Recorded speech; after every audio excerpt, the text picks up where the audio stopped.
Hi, Jessica. I think your name is Jessica. I thought I heard the name Jessica. Okay. I could be wrong. I appreciated your boldness. Don't worry about the hand. The hand is holding a microphone. It's a microphone on a wire here. I could get my hands out of the way. Now you see a leather jacket. Nah, I'm filling in for Orlovna. She's back in Russia. My name isn't Orlovna. And so I was thinking, as I was thinking of your video, I heard you say the word bullshit. That's just bullshit. And that was the word that seemed to resonate inside of me. Bullshit. There's a lot that's bullshit. It truly is. Have you ever thought about it?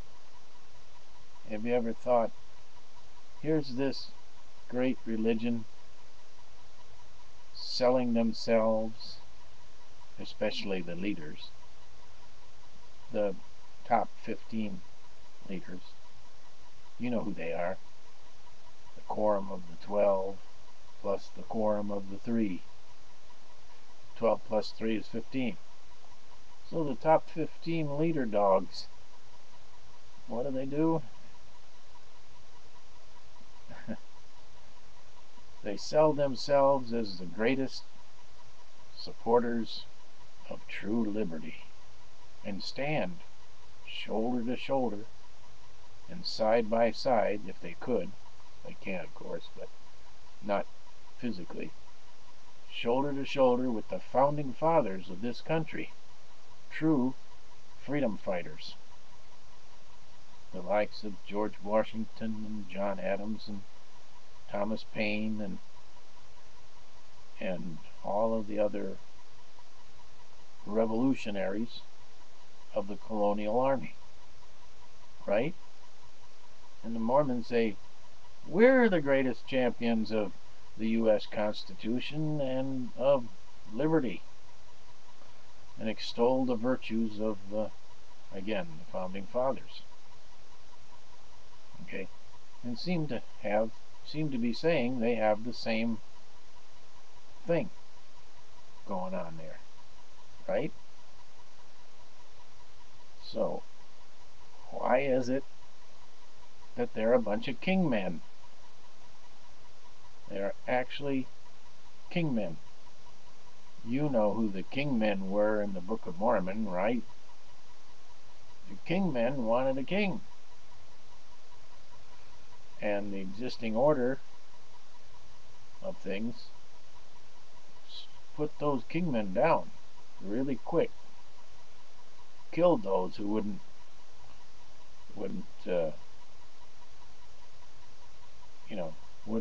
swear that they would no longer take up their weapons and fight. If the kingmen didn't swear not to take up their weapons, then they were put to death. This is how much it appeared that those fictional characters, I call the Book of Mormon another Aesop's fables.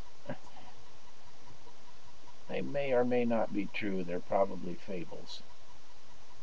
But there is a moral and a lesson to a lot of the fabulous fable stories. And the Kingman story is one of them. It seems like the Mormon God doesn't like kings. How about that?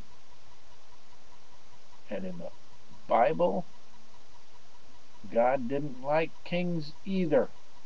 He had a guy by the name of Samuel, not Samuel the Lamanite. I'm not speaking to you, Jessica. I'm speaking to Samuel the prophet, during the time of King David, was approached by some of the house of Israel over there in Israel. That's where the house of Israel lived, was in Israel.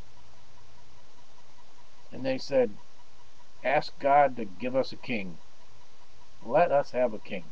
So Samuel inquired. And God said, no, king not a good thing. He came back to him again. Please, please, please, Samuel, ask God again if we can have a king. And they did that 3 times anyway. And the last time God said, all right, Samuel, tell them they can have a king, but warn them first what they can expect, what they'll get. That comes right along with them having a king. And they said, yes, yes, we'll take all of that. Just give us a king. And thereafter, they had nothing but trouble. So fast forward to the Mormon Church, and here you got this really bizarre article of faith. We believe in being subject to kings. Huh? You know, if I were a Forrest Gump, I might say, huh?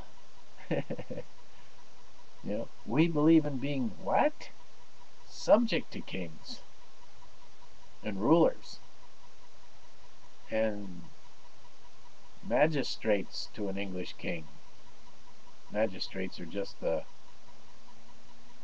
little enforcers, I call them.